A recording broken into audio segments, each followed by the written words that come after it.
কেমন আছো বন্ধুরা? টুইন বেবি অ্যান্ড মমস ব্লগে আরও একটি ব্লগে তোমাদের স্বাগত জানাচ্ছি। আজকে বৃহস্পতিবার আর এখন বাজে ঘড়িতে প্রায় 12:30 নাগাদ। তো চলো তোমাদের একটা নতুন জিনিস দেখাবো। তোমাদের আগেও দেখিয়েছি আমি গত বছর ব্লগে। এখন তো জানো যে সারা দেশের তাপমাত্রা প্রচণ্ড হারে বৃদ্ধি পাচ্ছে। ঢাকাতে তো এমনিতেই তাপমাত্রা অনেক বেশি থাকে। আর বাংলাদেশের সবথেকে খুলনা, চুয়াডাঙ্গা, যশোর জেলাতে প্রচুর রেকর্ড করা তাপমাত্রা পড়ছে, আগুন জ্বলছে জানো। ঢাকাতেও একই অবস্থা।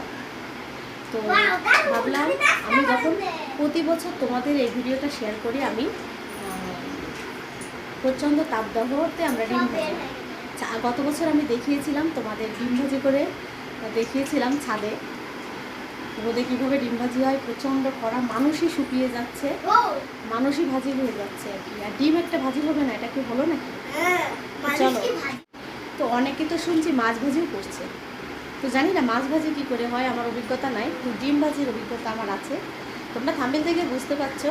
তো গত বছর ছাদে ভাজি করেছিলাম, তো ভাবছি এবছর আর ছাদে যাব না। আর ছাদে প্রচণ্ড খরা, গত বছরের তুলনায় এবছরের তাপমাত্রা আরও বেশি। তো ছাদে গেলে সবাই মিলে একেবারে পুরে কয়লা হয়ে যাবে, অনেকটা সময় লাগবে। যেহেতু রোদের সূর্যের তাপে ডিম ভাজি হতে অনেকটা সময় লাগে, সেজন্য এত সময় ছাদে থাকা যাবে না। তো ভাবছি বেলকনিতেই কাজটা সারবো। বেলকনি থেকে প্রচুর রোদ আসছে, প্রচুর, এখানেও আমরা পুড়ে যাচ্ছি। তো আমার বেলকনিতে প্রচুর রোদ আসে, আজকে এখানে ডিম ভাজিটা করে দেখাবো। এটা একটা সময় সাপেক্ষ ব্যাপার। সূর্যি মামা এখন মধ্য আকাশে, তো এই সময়টাই উপযুক্ত সময় ডিম ভাজি করার। যেহেতু সূর্যি মামার রোদে ডিম ভাজি হবে, সেহেতু এটা একটা সময় সাপেক্ষ ব্যাপার, অনেকটা সময় লাগবে। তো আমি তোমাদের সংক্ষেপে ছোটো করে একটু দেখাবো কীভাবে আমি রোদে ডিম ভাজি করে খাই। তো চলো, বাচ্চাদের তো খাওয়া হয়ে গেছে, আমি খাবো। তো এই ভাবছি রোদে ডিম ভাজিটা করে ডিম দিয়ে ভাত খাবো। চলো তোমাদের সঙ্গে শেয়ার করে ফেলি।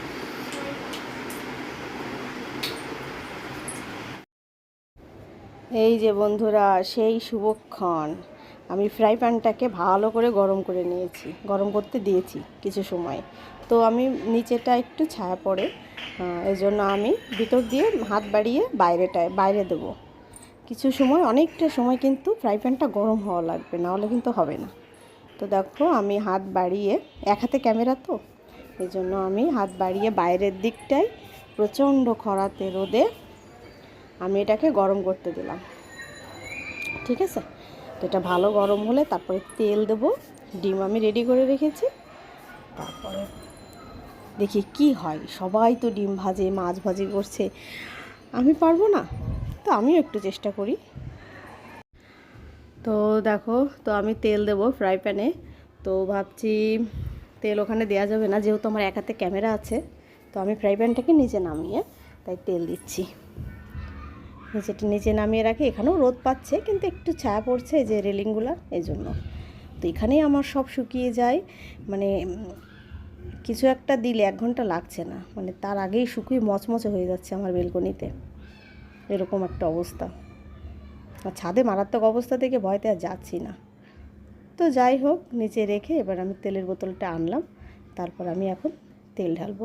তো বন্ধুরা, তোমরা সবাই কী কী করছো অবশ্যই কমেন্ট করে কিন্তু জানিও। তো দেখো আমি অলরেডি একটু তেল দিয়েছি, আর একটু দেবো। তো জানো তো, আমার বাচ্চারা খুব হাসাহাসি করছে যে রোদে নাকি ডিম ভাজবে। তো জানি না হবে কি না, মনে হয় হবে না, কি গেড়িয়ে যাবে না ঘুলিয়ে যাবে, আমি নিজেও জানি না কি আদৌ আমার ডিমটা নষ্ট হয়ে যাবে কি না। তো ফ্রাই প্যানের তেল দিয়ে আমি বেলকনির মাছ ফাঁকা দিয়ে আমি এটা বাইরে ধরলাম। আসলে যে রোদ বলো, এখানে একটু বেলকনিতে আমি একটু দাঁড়িয়ে আছি, তো আমার মাথা টাথা ঘুরছে, এরকম একটা অবস্থা। 43 ডিগ্রি সেলসিয়াস তাপমাত্রাতে আজকে আমি ডিম ভাজি করবো আর কি। যাক, খাওয়ার মতো হলেই হবে। কি হবে জানি না, আদৌ আমি ভাজতে পারবো কি না সেটাও জানি না। তো এখন ডিমটা ছাড়বো। দেখো তেলটা কেমন একটু মনে হচ্ছে কালার হয়ে আসছে। তো ডিমটা ছাড়তে গেলে তো আমাকে ফ্রাই প্যানটা আবার নামাতে হবে নিজেই, বারবার নামাতে হচ্ছে, যেহেতু আমি একা। বাচ্চাদের ধরতে বলতে পারতাম, কিন্তু ওরা ফেলে দিতে পারে, যেহেতু বাইরে পড়ে যাবে। তো ডিমটাকে অলরেডি আমি ছেড়ে দিচ্ছি। এ মা, কি কাঁচা কাঁচা গলিয়ে লাগছে। তেলটা তো ভালো গরম হয়নি তো সেই জন্য। যাই হোক, চেষ্টা করছি। ডিমটা নষ্ট হলে হবে, কিন্তু আমি চেষ্টার ত্রুটি করবো না জান আজকে। ডিমটা খেতে পারবো কি না জানি না, ফেলে দিতে হবে কি না জানি না, কিন্তু চেষ্টা তো করছি। যারা মাছ ভাজছে, অনেকে কি দেখছি মোবাইল স্ক্রল করতে করতে দেখছি অনেকে মাছ ভাজি করছে। আচ্ছা, ফিশ ফ্রাই যদি কোট করে খেতে পারে, একটা সামান্য ডিম ভাজা হবে না? ডিম কিন্তু হালকা ভাজা হলেও খাওয়া যায়, মানে পোচও খাওয়া যায় আর কি, যাকে বলি। তো এই জন্য ভাবলাম যে যাই হোক, অল্প ভাজি হোক কম ভাজি হোক, যাই হোক একটু খেতে পারলেই হচ্ছে। দেখো কেমন ছেড়িয়ে গুলিয়ে যাচ্ছে, ছেড়িয়ে যাচ্ছে। তো যাই হোক, তো আমি আবার ওটাকে নিয়ে বেলকনির ফাঁকাতে আবার রোদে একটু ধরলাম।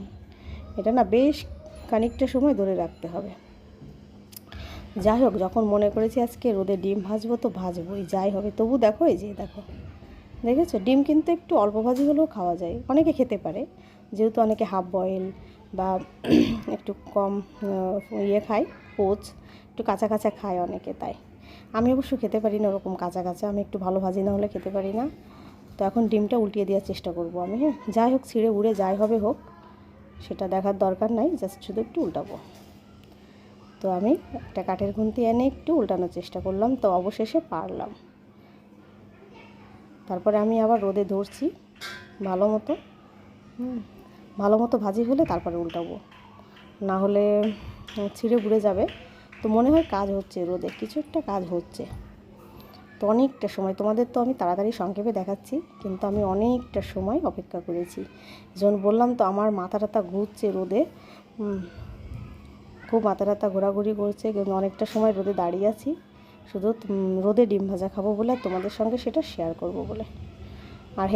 আর কেউ হেল্পিং করার নাই, বাচ্চারা ক্যামেরাটা ধরতে বলেছিলাম, তা ওরা ধরবে না বলছে। আর ফ্রাই প্যানটা ওরা ধরতে পারবে না, একটু ভারী তো, আর বাইরের দিকটা পড়ে গেলে তো সব শেষ, আমার ফ্রাই প্যানটাও যাবে, আমার সব যাবে। গত বছর আমি ছাদে পাতলা কড়াইতে করেছিলাম, কড়াইটা অনেক পাতলা ছিল বলে তাড়াতাড়ি হয়ে গিয়েছিলো। আর ছাদে গেলে এত সময় হয়েই যেত, ছাদের রোদের সাথে আসলে কোনো রোদের তুলনা নেই। দেখো ডিমটা একদম উল্টাতে পারছি না, একদম ঘেটিয়ে যাচ্ছে, হ্যাঁ। তারপরও লাস্টে যা হয়েছে এটা চলবে, আমি খেতে পারবো।